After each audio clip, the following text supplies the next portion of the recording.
Ciao, io sono Vincenzo e benvenuti a tutti a questa nuova puntata di Tai Chi, introduzione al Tai Chi Chuan a cura del maestro Enrico Randi.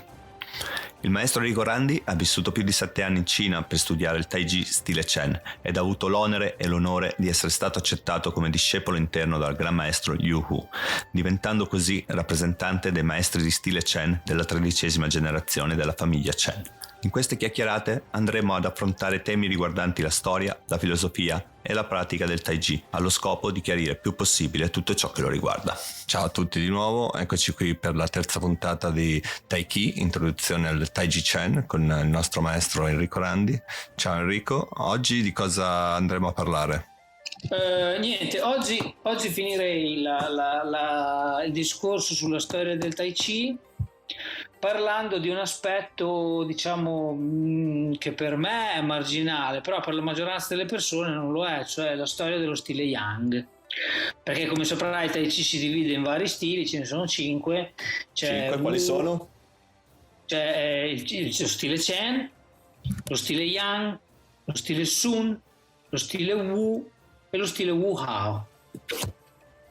E di questi stili qui, praticamente quelli più famosi al mondo e quelli che hanno il maggior numero di praticanti sono lo stile Chen e lo stile Yang. Lo stile Chen, la storia un po' l'abbiamo già raccontata nelle altre 2 puntate, che riguarda Chen Wanting, che è la persona, Chen Jiago, che è il posto, e gli altri maestri Chen Changxin, Chen Fake, Chen Zhaopi, Chen Zhaokui e i maestri odierni. Invece per lo stile Yang ancora non abbiamo detto niente, e invece c'è qualche cosa sulla storia dello stile Yang, è necessario dirlo perché comunque completa il quadro. Una volta finita questa cosa qui, questa qui si può parlare della filosofia del Tai Chi, dopo andando dietro ai vari libri che sono di ispirazione, che sono stati di ispirazione a Chen Wanting quando ha fondato il Tai Chi, cioè, e spiegare i collegamenti fra la pratica vera e propria del Tai Chi e questi libri filosofici, perché ci sono certi libri che sono un po', come dire, ermetici, non sono così semplici da capire, non è che li leggi e sono estremamente chiari la prima volta, bisogna leggerli, rileggerli, leggere i commentari dei vari dei vari studiosi dell'arco della storia cinese, e finalmente alla fine farsi un'idea propria, tanto più che la maggioranza di noi, me compreso, non è in grado di leggere un libro del genere in madrelingua, e quindi, come ben sappiamo, le traduzioni, per quanto sia, non riescono mai a trasmettere il vero significato di quello che voleva dire l'autore, e quindi, per esempio, io mi sono letto per esempio il Dao De Jing, l'ho letto in inglese, in italiano, in francese, l'ho letto di diversi autori, diverse traduzioni, diversi editori, ne avrò letto in tutta una trentina di copie diverse Dello stesso libro, però tradotto e pubblicato da gente diversa, in maniera che così, dopo, a forza di mettere insieme le cose, ti fai un'idea tua, ed è quella che ho espresso nel mio libro, fondamentalmente, in cui non ho riportato tutto quanto il libro, però ho riportato le parti che secondo me erano più significative per la connessione fra il Tai Chi e questa, appunto, la filosofia daoista in questo caso.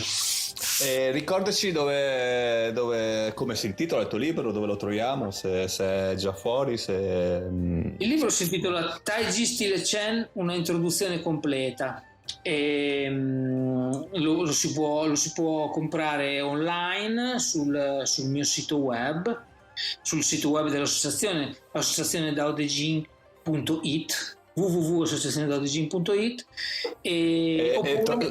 Scusa se ti interrompo, tornando alla prima puntata, come lo scriviamo? Come scriviamo sulla tastiera il nome di questa associazione? Facci lo spelling. No, lo scriviamo semplicemente in italiano. Associazione, quella, vabbè, Dao con la D, D-A-O, Dao, D-E, Jing, J-I-N-G. Punto? .it. www.associazionedaodejing.it è il sito web dell'associazione che ho costituito, in cui si può trovare, si può comprare il libro online. Per chi invece preferisce avere il libro cartaceo, bisogna che mi contatti e io lo posso spedire, posso fare una spedizione. Dicevamo appunto, sì, nel libro appunto al capitolo 1.3, nel capitolo 1.3 c'è una breve storia intitolata Breve storia dello stile Yang. Allora, come abbiamo detto precedentemente, questi stili diversi di Tai Chi prendono il nome fondamentalmente dalle persone che li hanno inventati, no? Lo stile Chen prende il nome da Chen Wanting, il suo cognome era Chen, e lo stile Yang prende il nome da Yang Luchan, che era un altro maestro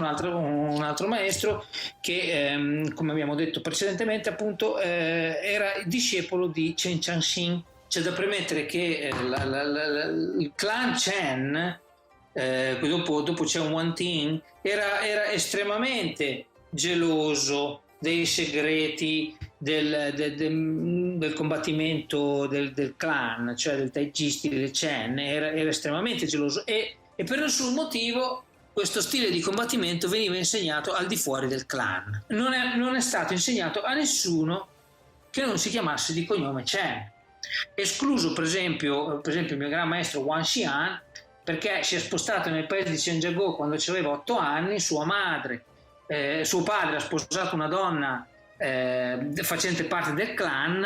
Lui è nato, cioè praticamente è nato lì fin da bambino, e quindi è diventato parte del clan. Ma non è che uno esterno potesse andare lì e sperare che loro glielo insegnassero. Il tuo maestro è stato adottato quindi dal clan? Il mio gran maestro, cioè il maestro del mio maestro, perché dopo i maestri ancora viventi, cioè i maestri del clan Chen ancora viventi, cioè Wang Xian, Zhu Tianxai, Chen Jianlei e Chen Xiaowan, questi 4 gran maestri hanno aperto al mondo l'arte del combattimento del clan Chen, cioè il Tai Chi. Hanno aperto al mondo il Tai Chi. Quindi mentre per esempio il maestro di Wang Xian, Chen Zhaopi, per esempio, aveva 4-5 discepoli che erano tutti parte del clan, Wang Xian ce ne avrà 4-5 mila forse, perché hanno aperto a tutti quanti, a tutta la gente che lo volesse praticare. Infatti il mio maestro, che veniva da una provincia, da un'altra provincia, Anhui Province, si è spostato lì e è stato preso, è diventato discepolo, e gli hanno insegnato normalmente, nel senso, hanno aperto l'arte del combattimento a tutti quanti, mentre prima di questi famosi 4 guerrieri di Buddha che ho appena citato, l'arte del combattimento Tai Chi era chiusa dentro il clan, e loro per nessun motivo l'avrebbero insegnato esternamente.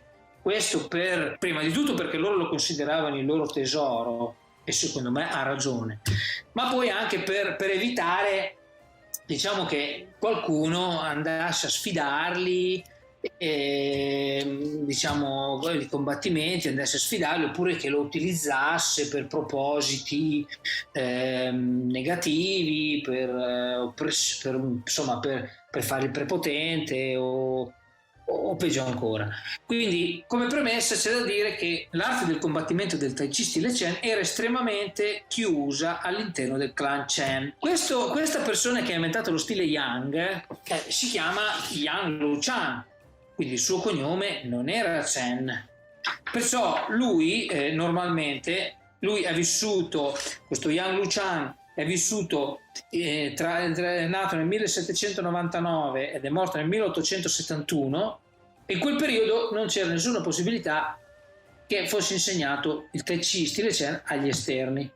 Quindi come ha fatto questa persona che si chiamava Yang Luchan e non Chen, a imparare il Tai Chi. Dunque, il discorso è questo qui, che lui, pur sapendo benissimo che non aveva nessuna possibilità che gli insegnassero il Tai Chi, però lui, volendolo imparare sopra ogni altra cosa, ha trovato, tramite degli stratagemmi, è riuscito a farsi assumere come giardiniere nel villaggio di Cengiagò, ed è addirittura riuscito, niente succede per caso, no? Si vede che la storia ha voluto così, ed è addirittura riuscito a farsi assumere come giardiniere nella casa del maestro capo Chen Chang-Shin. Lui praticamente ha utilizzato questa sua mansione di giardiniere per spiava di giorno, spiava gli allenamenti nascosto, e di notte praticava, in maniera da poter fissare quello che aveva visto negli allenamenti durante il giorno. Quindi praticamente ha imparato di nascosto. Questa routine è andata avanti per circa 18 anni, cioè finché un bel giorno lo hanno praticamente visto, lo hanno beccato, lo hanno preso che stava spiando una sessione di allenamento, e praticamente lo hanno portato di fronte al consiglio degli anziani del villaggio, i quali, estremamente gelosi della loro arte di combattimento, hanno decretato che a questa persona, a questo Yang Luchang, venissero tagliati tutti i tendini e rotte tutte le ossa del suo corpo, in maniera che così non potesse più praticare per il resto della sua vita. Wow, che crudeltà, mi viene da dire. Infatti, perché secondo loro, lui, ai loro occhi, lui aveva rubato i segreti dell'arte, e quindi per loro era un ladro, e per non dargli la possibilità di praticare quello che aveva imparato e di insegnare anche ad altri quello che aveva imparato, tagliandogli tutti i tendini e rompendogli tutte le ossa, quando si sarebbe ripreso non sarebbe più stato in grado ovviamente di praticare nulla. Solo che il maestro Chen Chang-Shin, che lo ha avuto come giardiniere per 18 anni, quindi ovviamente aveva costruito anche un certo rapporto umano con questa persona, ha detto: no, aspetta un attimo, prima di eseguire la sentenza guardiamo che cosa ha imparato, perché se non ha imparato niente, per esempio, non è necessario, ok? Praticamente gli è stato concesso di far vedere quello che aveva imparato, di praticare quello che aveva imparato di fronte a tutto quanto il villaggio, inclusi gli anziani gli anziani del consiglio del villaggio. Quando ha iniziato a praticare, tutti sono rimasti senza parole nel vedere quanto era bravo. Aveva imparato tantissimo. Cioè era diventato, tutti sono rimasti sbalorditi di quanto avesse potuto imparare solo ed esclusivamente spiando, senza mai aver partecipato a nessuna lezione direttamente, senza che mai nessuno direttamente gli avesse insegnato qualcosa. Allora, diciamo, mossi da questa sua capacità, hanno annullato la sentenza, e non solo hanno annullato la sentenza, ma addirittura il maestro Chen Chang-Shin ha accettato di prenderlo come suo discepolo e di insegnargli direttamente. Questo grazie alla sua enorme bravura nella pratica, che aveva imparato solo spiando. Ovviamente già era molto bravo, in più con gli insegnamenti del maestro migliore che c'era del maestro capo che c'era in circolazione, nel giro di poco tempo è diventato un combattente fenomenale, e ha aiutato molto il villaggio e anche i villaggi vicini a difendersi dalle queste scorribande di questi banditi. Come abbiamo detto l'altra volta, queste arti marziali erano principalmente legate a un discorso locale, negli scontri fra eserciti titanici, diciamo, la loro importanza diminuisce, mentre negli scontri fra bande la tua capacità personale è molto più valorizzata rispetto a scontri fra milioni di soldati, no? Ok, quindi ha aiutato molto bene, ha aiutato molto insieme agli altri del clan il suo villaggio e i villaggi vicini. A un certo punto era diventato famoso, cioè localmente, diciamo, e tutte le persone avevano incominciato a dire: beh, ma se avete insegnato a lui che si chiama Yang, allora insegnate anche a me, perché lui sì e io no. E quindi è incominciato ad esserci una certa pressione nel clan, in cui tutti volevano, che dicevano: beh, se avete fatto per lui potete farlo anche per lui. Insomma, a un certo punto la pressione dovuta a quanto era diventato famoso Yang Luchan grazie alle sue doti di combattente, la pressione è diventata talmente forte che il villaggio non era più in grado di sostenerla, perché non voleva insegnare a nessun altro, e sono andati da Yang Luchan e gli hanno detto: te ne devi andare via. Lui ovviamente estremamente grato alla gente, gli ha detto: ok, vado via. E lui gli ha detto: però prima di andare via devi fare un giuramento solenne, che è quello che tu non insegnerai mai per nessuna ragione a nessuno quello che noi abbiamo insegnato a te. E ha fatto questo giuramento in cui ha giurato di non insegnare per nessuna ragione l'arte di combattimento a nessuno. Dopo che se n'è andato, è andato a Pechino per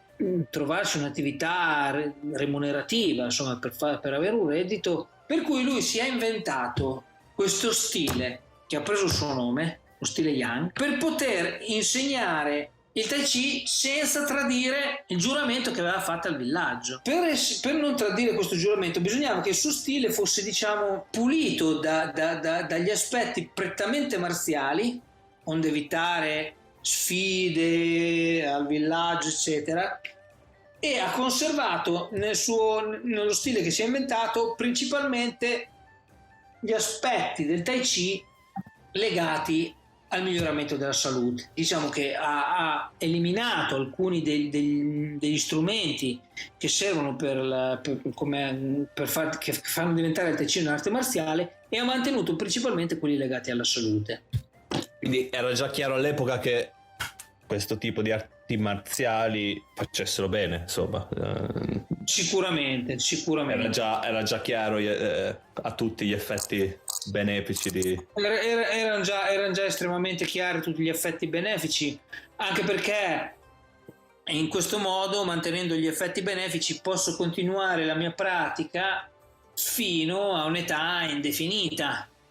Mentre se queste arti marziali se l'arte marziale non è benefica per la salute, a 35 anni mi viene male di schiena, male al collo, male a un braccio e devo smettere. Quindi non so, adesso faccio degli esempi a caso, tipo box o non so, altre taekwondo o altre arti marziali hanno quei stessi effetti benefici.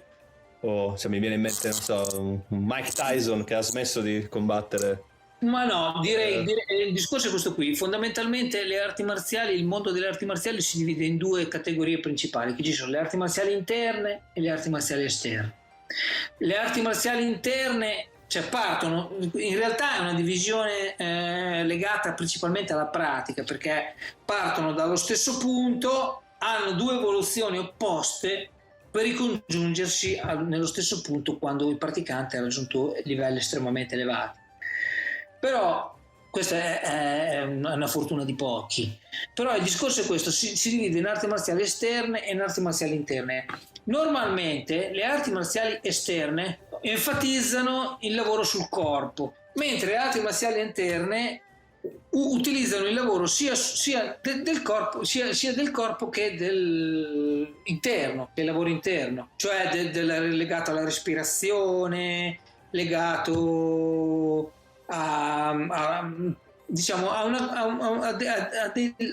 metodo di allenamento che non sviluppa solo il corpo esternamente, ma sviluppa anche l'interno, l'energia, quella che viene chiamata energia interna.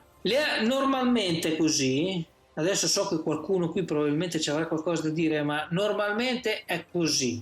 Le arti marziali esterne sono arti marziali che ti fanno diventare praticamente un'arma vivente dai 18 ai 28-29 anni, Dopodiché il tuo corpo inizia a risentire degli allenamenti rompischiena, dello power stretching, di tutte queste cose, e molto spesso smetti di praticare. Invece le arti marziali interne, Tai Chi, Pahua, Aikido, sono arti marziali che nella gioventù sviluppano anche il corpo, cioè i muscoli, eccetera, lo stretching e tutto, ma che andando avanti nell'età diciamo si spostano di più verso l'interno e che quindi hanno degli effetti molto, molto migliori sulla salute. Cioè io Tai Chi lo posso continuare a fare fino a 100 anni.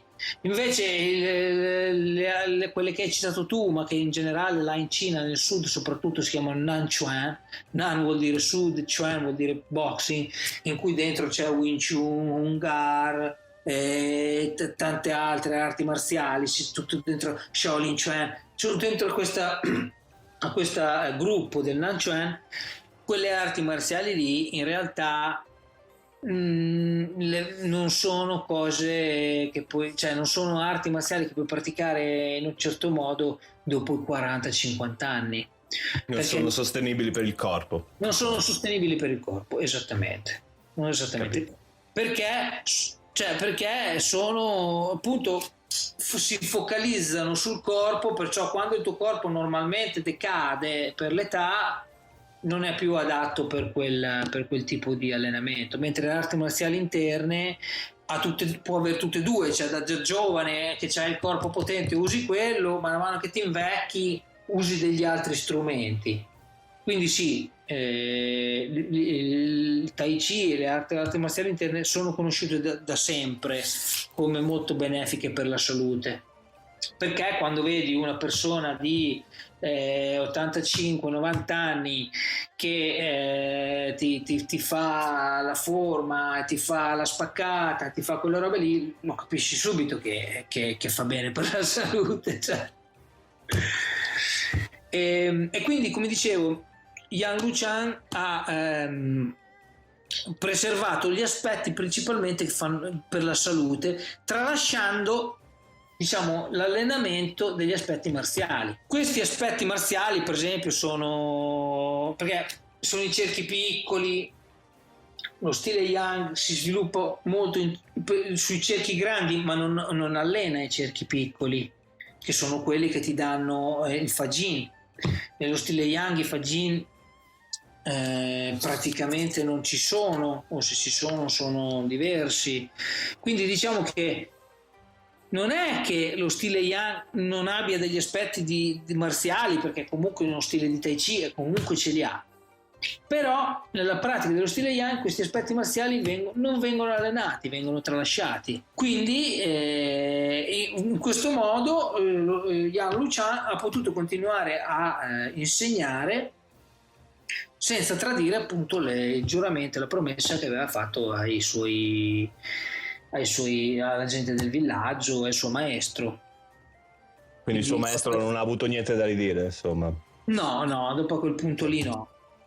E quindi questa è la storia, questo è come si è formato lo stile Yang, che essendo, diciamo, libero da questi aspetti puramente marziali e utilizzando posture, diciamo, diverse, eliminando alcuni dettagli, diventa più fruibile per le grandi masse, ed è per quello che oggi come oggi lo stile Yang è lo stile di Tai Chi in assoluto più praticato al mondo.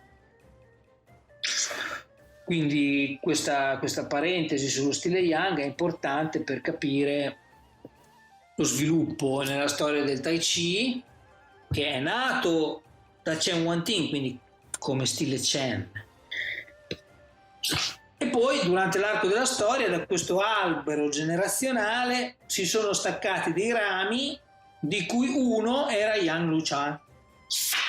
Yang Luchan a sua volta ha avuto dei discepoli che hanno continuato, diciamo, i rami, hanno continuato il suo ramo, e da questi discepoli uno di questi della terza generazione dello stile Yang, che si chiama Hu Jianquan, si a sua volta ha inventato il suo proprio stile che ha preso il suo nome, stile Wu.